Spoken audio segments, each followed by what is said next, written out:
as I've said, outside of the US, copyright is automatic. It's not claimed. So therefore, how do we know who owns it? And what that means is that copyright law has to state who the default owners are of the copyright. Copyright law doesn't necessarily use that terminology, but that is what it is doing. The law says, okay, by default, this person owns the copyright. Quite who the default owner are varies from country to country. Every copyright system has its own rules on default ownership. In some countries, it's different depending on the kind of copyright. So the song copyright, it's one rule. The recording copyright, it's another rule. Generally, with things like songs, and artwork and scripts, the assumption is it's whoever created it. It's the writer or the writers. With things like recordings and film and typographical arrangements, it varies from country to country as to whether or not it's the creator or it is the commercial entity that has the copyright. The other thing to quickly mention on this is often it varies if you are an employee. Okay, so if you are the employee of a company, so if Andy, who edits our CMU Daily Bulletin, writes an article, the usual rule with writing is whoever writes it owns the copyright. But he's my employee. And so in that scenario, the copyright comes to me as the employer. So if you are an employee creating work, then the copyright usually will go to your employer. Again, this varies from country to country. Also, how do you define employee? And that will usually be set out in copyright law as well. However, Andy also has his own blog. I can't claim the ownership of that because that is outside his role of employment. The general rule with copyright is, although there are default ownership rules in law, is it is always best to have a written agreement whenever you collaborate about what happens with the copyright. Because although you might be able to claim ownership under the default ownership rules, really you want there to be absolutely no doubt between any of the parties who is getting the copyright and who owns what. And it comes back to this thing we've talked about quite a bit. Copyrights can be co-owned. As we've said, it is for the co-owners to decide how the split is done. There's also the issue, 6 people go into the studio and write a song, everybody is under the impression that they own the copyright, but actually 2 people in the room think that no, they wrote the song, everyone else was just there for the ride. So again, the conversation needs to take place whenever anybody is in the room is, are you getting a cut? We talked earlier about managers asking for a cut of publishing. Sometimes producers will demand a cut of publishing. Sometimes famous artists who were not involved in the songwriting process will demand a cut of publishing when they sing. The legal expression cliche is write a word, get a third. Big name artists will come in, they'll say, I'm going to add a little lyric to that chorus, right now I have a third of the copyright. All copyright law says is copyrights can be co-owned and it's for the creators to decide how the ownership is split. So the important thing is have the conversation and write it down. And I think one thing that often happens is with songwriters, 2 things. A, no one likes talking about this stuff. It's where publishers and managers are useful because they can have that conversation. The other thing that sometimes happens is that people assume.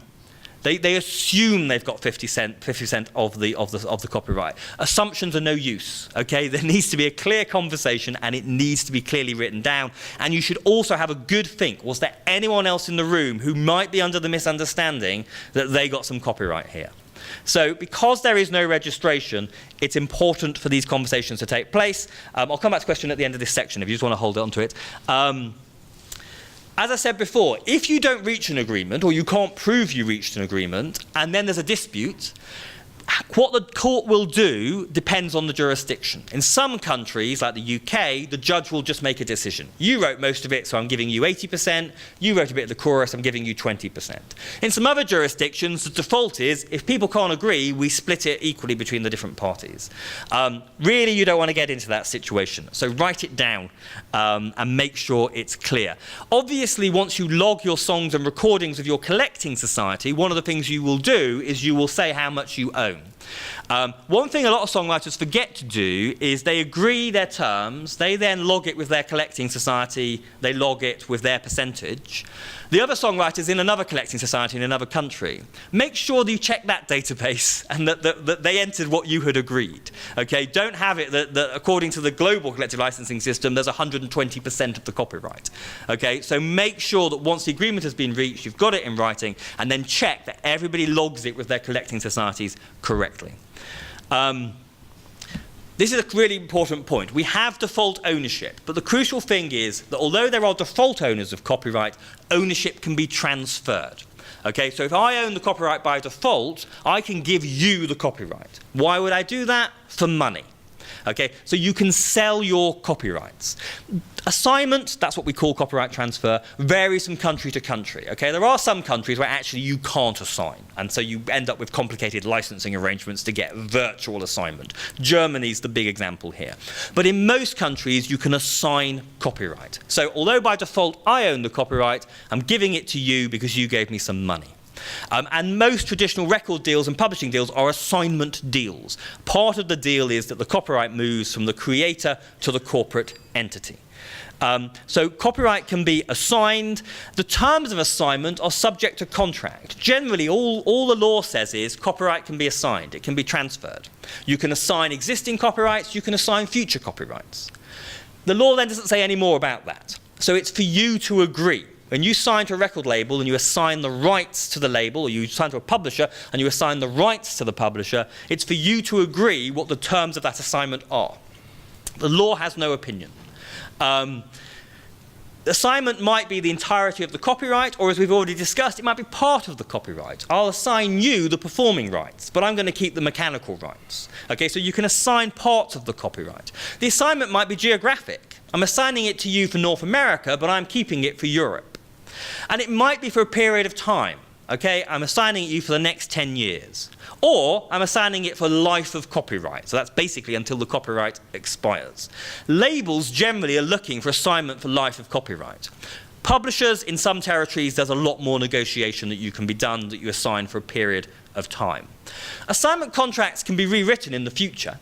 Most new artists, when they sign to a label, give up all of their rights to the label, the hope being, in 5 years' time, I'll be the biggest superstar in the world, my contract will expire, the label now owns my first 4 albums, but it's fine, because then I'll re-sign to the label in 5 years' time, and I'll negotiate all those copyrights back.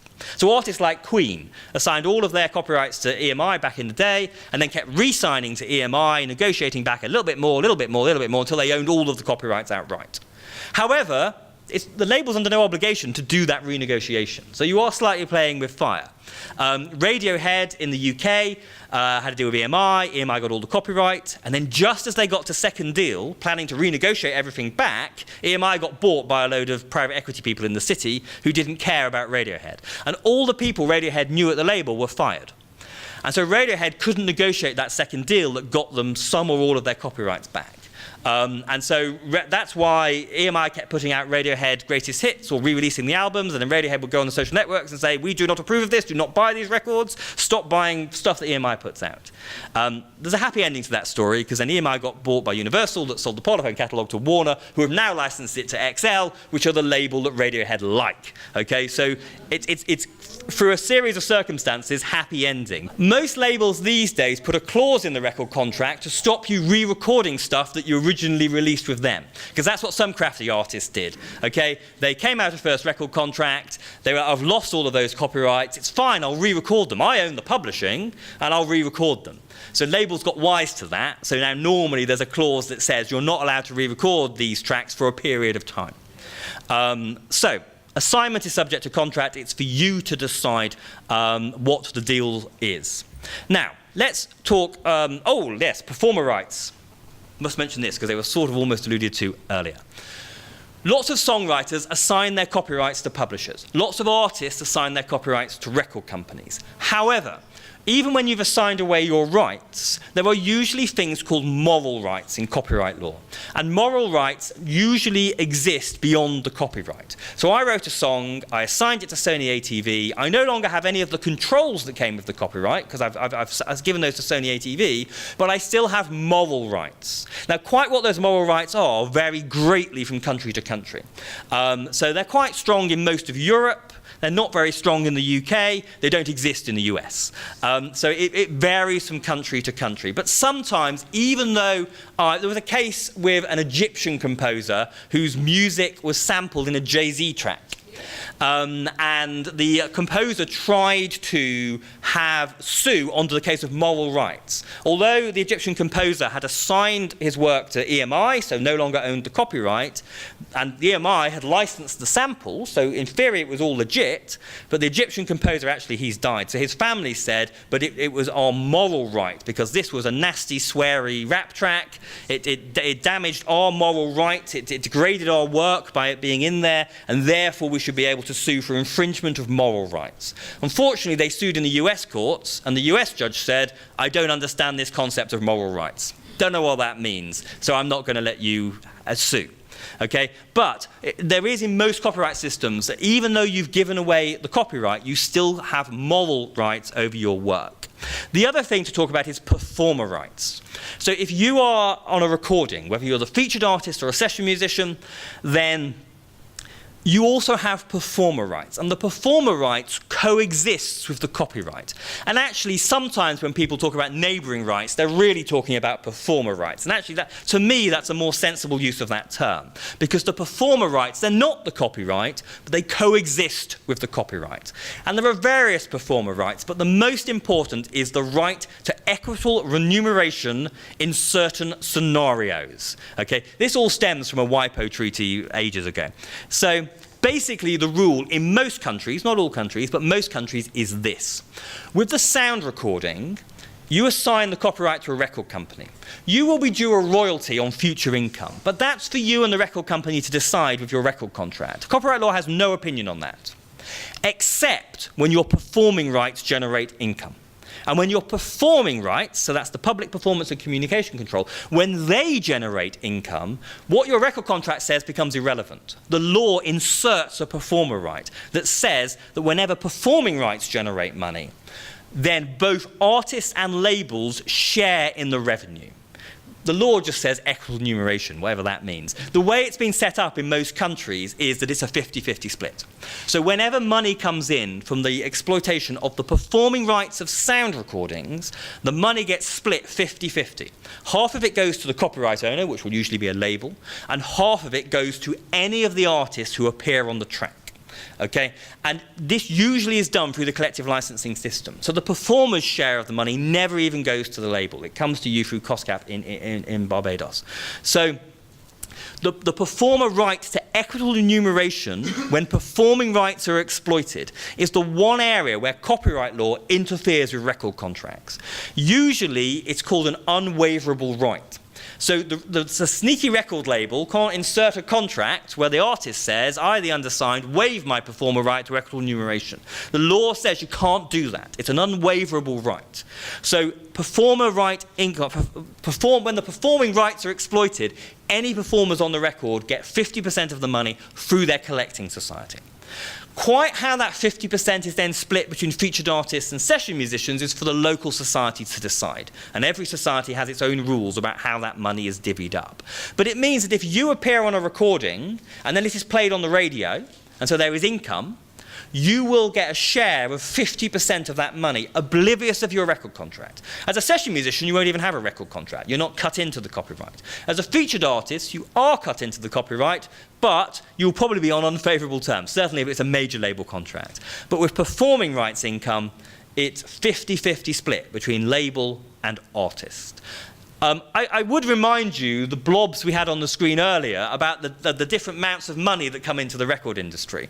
Remember that the performing rights blob was the little blob on the right-hand side. Okay, so it's about 8 or 9% of the global record industry. So you're sharing into 50% of a relatively small revenue stream overall. So you're not going to become a millionaire. But there are certain session musicians who played on tracks from the 60s or the 70s that are still played on radio stations around the world every day of the week who live off their performing equitable remuneration. So performer ER is important. One of the big debates that has gone in the music industry in the last few years is, should performer ER apply to digital? So when something streams, well, that's a communication. So that's performing rights. So surely that streaming income should be subject to equitable remuneration. In the main, the record companies have said, no, it's not communication, it's making available. And ER doesn't apply to making available, it only applies to communication. There are lots of artists that disagree, and this is a big debate that's going on all around the world between artists and labels as to whether or not this principle of equitable remuneration, 50-50 split, forced by the law, it applies to radio, it applies to when we play music here, public performance. Should it apply to streaming? The labels say no, but there are plenty of artists who say yes, it should, because obviously the artists want 50% of the streaming income, because they're almost certainly not getting that under record contract. So performer rights are an important part of this, and the performer rights and the moral rights coexist with the copyright and are really there based on the assumption that lots of creators assign their rights. So they can no longer enforce their rights through copyright because they're no longer the copyright owner. But they may be able to enforce their rights through moral rights, or if they're a recording artist, through performer rights. Okay, I'm going to talk a little bit about collective licensing, and then I'll take any questions relating to anything else copyright before we take a very quick comfort break before I do the final session today. So, let's remind ourselves about licensing. I've already said, most of the music industry today is increasingly in the licensing game, okay? In the CD era, record companies, actually, they were directly exploiting their copyright. But once we get into digital, everybody is licensing. Everybody is giving permission to other people to exploit the controls of their copyright. Having said that, in the main, labels and publishers still predominantly license separately. And as I've said, outside of some of the smaller markets, that's even true with collective licensing. I've also said this. In the licensing space, if you want to license music for your service, the first thing you have to ask yourself is, which of the controls of the copyright do I need to exploit? Because the music industry licenses differently depending on which of the controls are being exploited. So as a licensee, that's your first question. Okay, well, the first question is, who owns the sound recording and who owns the publishing? And that can be a hard question to answer sometimes. But once you've answered that, it's like, okay, of the different controls of the copyright, which ones do I need to exploit? Because that will have an impact on who you do a deal with, what the terms of the deal will be, and how much money you will have to pay. Because remember what I've said about publishing. Usually with publishing contracts, the US is an exception here, but usually with publishing contracts, this is the UK model. When you do the publishing deal, you actually assign only part of the copyright to your publisher, and other elements actually go to the collecting society. So the UK model is, okay, when I do a publishing deal, I give the reproduction, distribution, rental, and adaptation control to my publisher, but I give the performing rights to PRS. Okay, and then we have an agreement that when PRS generates money, half of it goes to the publisher and half of it goes to the songwriter directly. Okay, so this is the UK system. It varies around the world. In continental Europe, actually, there's more of this because the reproduction and distribution controls go to the collecting societies as well. Whereas in the UK, those rights sit with the publisher, who might then use their collective licensing system to license, but ultimately they control the rights. So in publishing, it's very common to split the controls up when we do our publishing deals. And that then has an impact on who you as a licensee need to do a deal with. With recordings, generally the label gets all the controls. When you do a record deal, the record company takes all of the controls of the copyright. However, remember performer rights. Okay, performer ER is due on some of these revenue streams, but not others. So even though the copyright owns the record company owns the copyright outright and can license you all of the controls, there's the added complication of, oh, but if the traditional performing rights are being exploited, then what about performer equitable remuneration.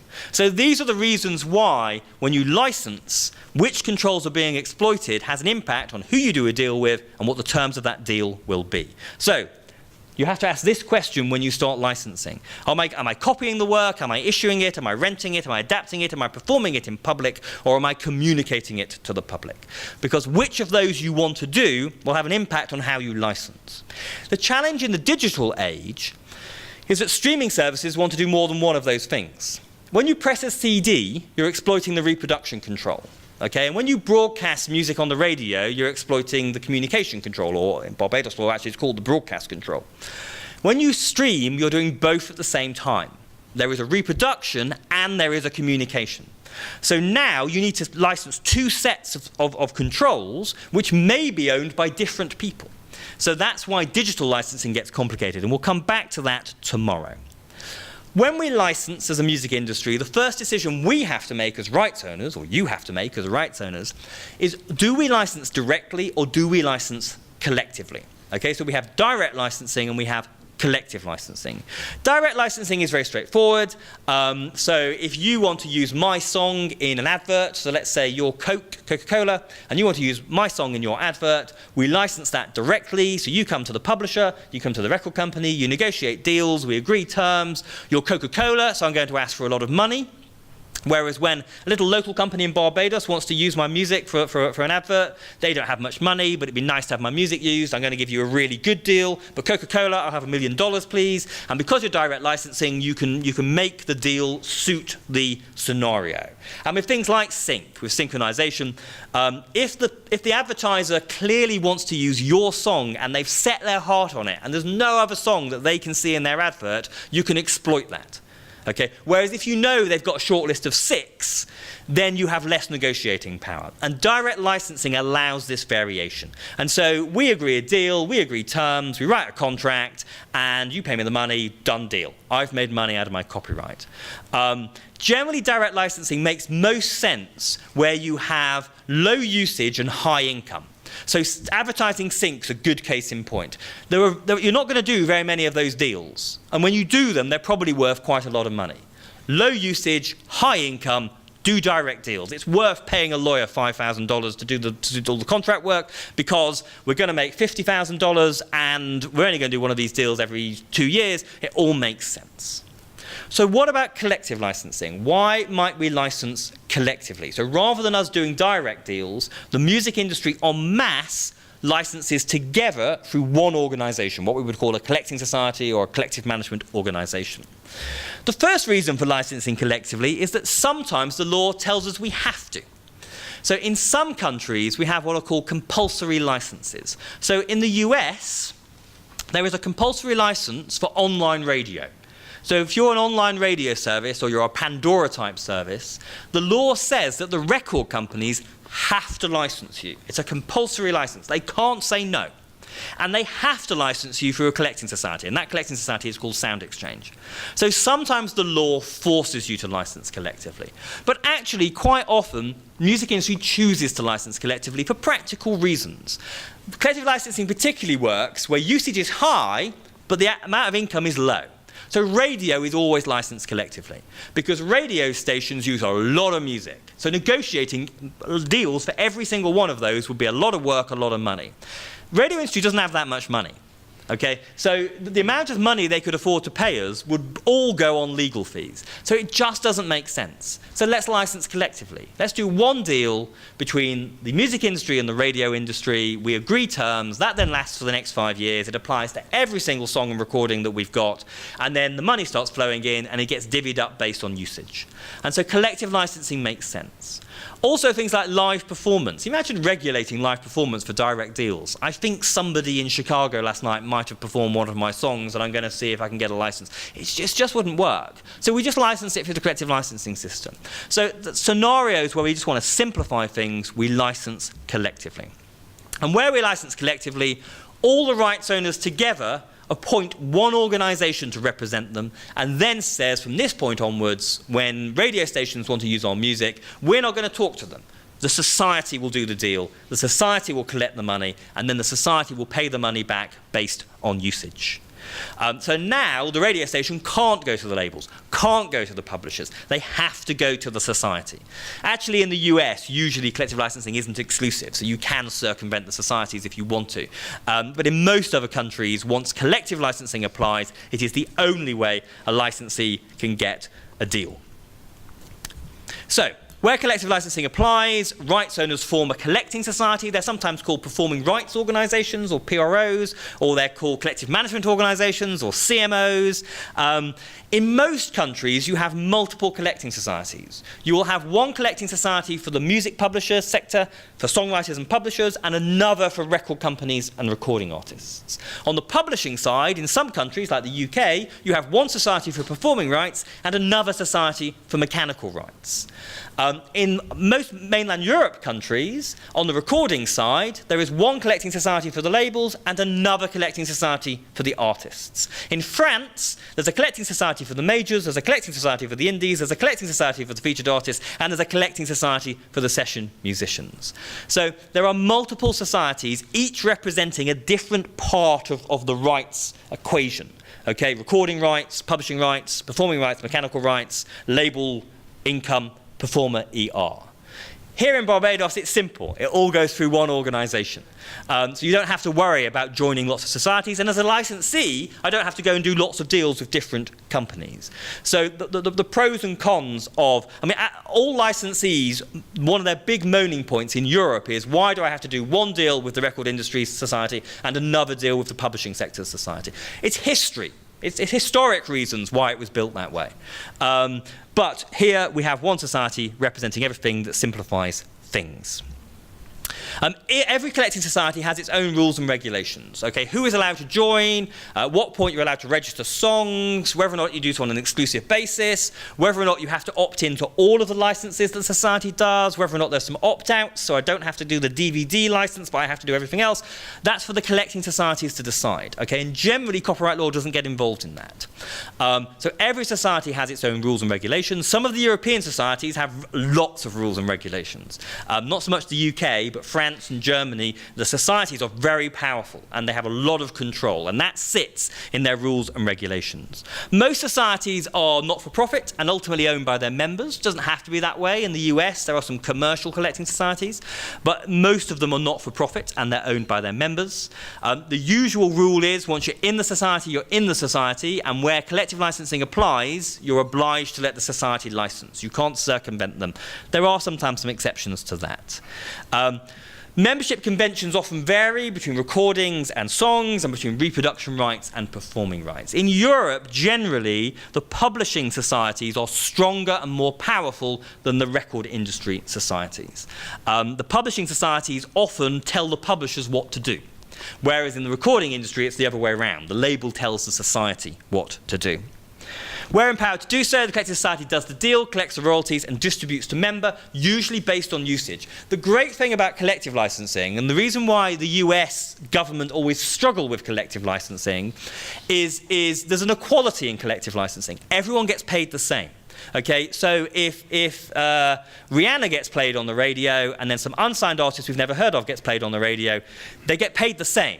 Okay, what you get paid is based on what the station is, what audience they have, what time of day they get played. Okay, but everybody gets paid the same. So there's a nice equality about collective licensing. The US can't get their head around that. You know, the more famous person should surely get more money. So although there is collective licensing in the US, often US policymakers don't quite get their head around why collective licensing exists. Obviously, the challenge for the collecting societies is knowing who to distribute the money to. So there's big data issues in collective licensing. You as rights owners have to make sure that your society knows every song you wrote, what split you own, every track you have released, and as a performer, every release that you appeared on and what you did on that track. Okay? And traditionally, the music industry has been really bad at logging its data. And as more and more money flows through, particularly on the digital side, that's becoming an issue. And so often one of the benefits of having a publisher is they do all the admin. They make sure that you are logged with every society and that everything is correct. Copyright law allows collective licensing, and sometimes it enforces it through compulsory licenses. It's quite common where collective licensing applies for copyright law to apply extra rules and regulations. And the reason is this. Copyright law has no problem with collective licensing. At one level, it simplifies things. It means that as a licensee, I can go and get one license that covers everything. As a radio station, I just need one license. And I pay the money over, and I don't have to worry about what happens to it. It's simple. Everyone gets paid the same. It encourages people to use more music. So copyright law is fine with collective licensing. Competition law hates collective licensing because competition law says it's anti-competitive. Okay? If the entire music industry puts all of their copyrights in one pot, surely they can now hold people to ransom because they can say to the radio sector, we'll have $1 million, you try being a radio station with no music. And to overcome those competition law concerns, the law applies extra rules and regulations that says the minute you license collectively, we're going to have extra rules about what you can and can't do. And crucially, that usually includes some sort of mediation. So if Coca-Cola want to use my song, and I ask for $1 million, and Coca-Cola aren't willing to pay that, well, Coca-Cola can nothing they can do about it. No, you're not having my music. It's $1 million or not at all. And copyright law will not interfere with that. However, the minute you get into collective licensing, this varies from country to country. It's not true in all countries, but in many countries, where we can't agree terms, because we're licensing collectively, there's a court who can intervene. And it's often called copyright tribunal, or in the US, it's called the rate courts. So where we can't agree a rate, then we just let a judge decide. And we both go to court, we both argue our cases, and the judge will decide one way or the other. So there are extra rules when it comes to collective licensing. In most countries, there are multiple societies, but they each represent a different kind of rights. So recording rights, publishing rights, performing rights, mechanical rights. However, there could be multiple societies representing the same kind of rights. This mainly happens in the US. So in the US, as a songwriter, just for your performing rights, you can choose between BMI, ASCAP, CSAC, and global music rights. And as a songwriter, you have to decide which of those you want to represent your rights. As a licensee, if I'm a radio station, I now have to go and do deals with all 4 of those. Otherwise, I wouldn't be able to play any songs that CSAC controls. Any songs that CSAC controls 20% of. So as a licensee, I now have to do 4 deals instead of 1 deal. That's the exception rather than the norm, but it can happen that way. Are there any more questions? As a songwriter, if you're doing a session with, like, let's say a big artist, a major artist that you're collabing with a producer or something like that, and they bring the beat, they ask you to write something for it, you do so, but then you're not given a copy of the recording. How do you, because I know, like, you have, in order to, license it with cost cap or whatever, you have to have a recording of the copy so that they would be able to do something for you there. How do you copyright yourself and protect yourself when you already know the reason why they're not giving you the copy of the recording is because in protection of the major artists that may be able to purchase that? Quite when you can log a song with your society depends on the society's rules. What you're saying there is you can't log it until it's been released. Well, you don't have the recording of it. So there's a rule where, for instance, okay, you're the producer, I'm the songwriter. Yeah. You let me write a hook to your song, but then you say, I'm not giving it to you because I have to protect a leak situation. Yeah. So then they don't give you the recording.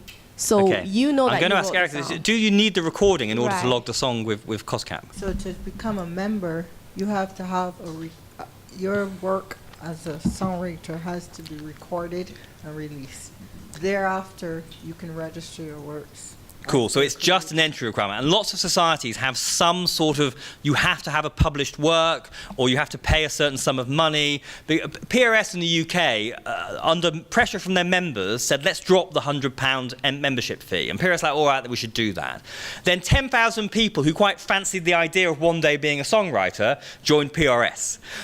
Because it's like, oh, I'm in PRS now, I'm a songwriter. I've never written any songs, but I like the idea. And so they then put the £100 back in. And lots of societies have little rules to just stop people who like the idea of being a songwriter from joining. But your point is that once you've joined, then you can log songs. The minute you write a song, you can log it and say, I've got 20%. You don't need to provide you with a recording of it to do so. You know, so let me just be clear. We encourage that you submit recordings for digital monitoring purposes so that we can self-monitor, one. And two, we always have to make clear that we pay you for performances of your music. So a lot of people seem to think we pay just because you're a member, right? But we pay based on performance. And to clarify one little point you made, everyone is paid on the same basis, but your royalties will vary depending, obviously, on the extent of performances logged. What percentage of it you have, you mean? No, meaning, obviously, if you're Rihanna and you're getting your song played 100 times a day on 100 stations, even though you may be treated equally to somebody else, if that person is only getting one Correct. play, Yeah. So the equality is the per play royalty. Okay, so you all get paid $1 per play, but obviously the person who gets 1,000 plays is earning more than the person who gets 5 plays. So it's the per play royalty that is the same. But the crucial is, once you're a member, actually you could be logging your songs as soon as you have them. The reason why you're encouraged to log the recording is that then helps with the monitoring to help you get your money. But you can log it with the data until you've got the recording, and then you drop the recording in once it's out there. Okay, we've got a question at the back. Yes, we have a question from one of our online viewers. The question is, does the Caribbean Collective Societies register their writers, composers, publishers' materials with other societies in other regions? Or do writers, composers, and publishers have to register in other regions to secure their potential royalties? Okay, I'll answer the general answer to that, and then we can get specific ones. So the collecting societies around the world are all joined up through reciprocal agreements. And then there's a global organisation on the publishing side called, it's another CSAC, spelt with a C, that unites all the societies. So most of the societies in the world have reciprocal agreements. So as a songwriter, you can do one of two things. You can either join your local society and give them the rights to represent you globally. And what that means is you have one membership, one database, and then that society then has deals with all the other societies in the world. So when your music gets played on UK radio, the UK radio station pays PRS, and then PRS says, oh, hang on a second, this is owned by a songwriter in Barbados, so we're going to pass the money over, and then the local society, COSCAP, would then pay you your royalties. As a songwriter, you could say, do you know what, actually, I'm going to join multiple societies. So I'm going to give my local society some of the world, but then, so it's quite common, some big artists, they'll give their local society everything but the US. And then they'll join BMI or ASCAP directly. The reason for doing that is you then have a direct relationship with the society in the other region. That means that A, less people are taking a commission as it moves through. Generally, you get your money quicker because it takes time for money to move around the world. Also, sometimes some societies in the world are great and some are not great. Okay, and so you're reliant on the local societies. Data's a big issue. Some societies send check to other societies saying, oh, your music generated $10,000 last month. And then the other society says, well, what was played? How am I meant to do? And some societies are good at sharing that data and some aren't. The downside of joining multiple societies is you've now got more databases to manage. And if you were to join Gamer in Germany or SACEM in France, they only deal in German and they only deal in French. language. Okay, you can't deal with gamer in English. So once you join multiple societies, there are language issues. What a lot of publishers do is they join multiple societies around the world, but in Germany, they would do a sub-publishing deal. So rather than joining Gamer in Germany, they would go to a German publisher and say, well, you represent our repertoire in Germany, you're already a Gamer member, you've already got a Gamer account, you speak German, okay?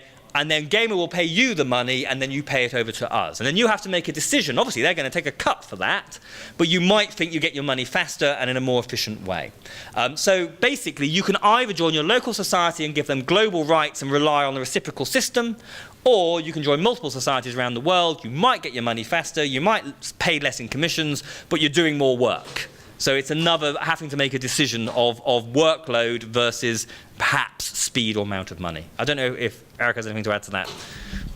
No, we register all the ACCS members use the global databases as well. So when a work is documented locally, it's uploaded into the SysNet system, which all the CSAP members share. And because we know the markets that are really key to us, we also send on a quarterly basis, we'll send registrations direct. So even outside of the database, we'll send direct to other societies. Yep. And there's there are codes that we give songs and recordings. So there are ISRC codes, which is a unique identifier for sound recordings, and there are ISWC codes, which are unique identifiers for songs. The ISRC codes are usually applied by the record company, but the ISWC codes are usually applied by the society. So when you register a song with a society, it's given a unique code. So now, in theory, every database in the world should be able to identify, oh, this is the same song.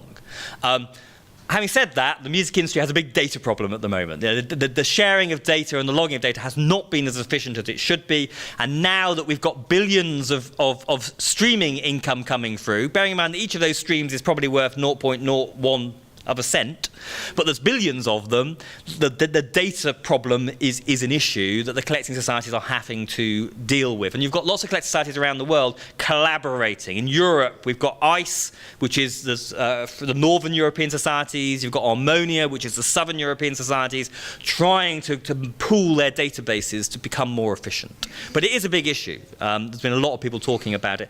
They tried to build a global repertoire database, which was going to be the Uber one-stop shop for song copyright data. It all fell apart. But you've now got regional repertoire databases that one day, hopefully, will all be joined up.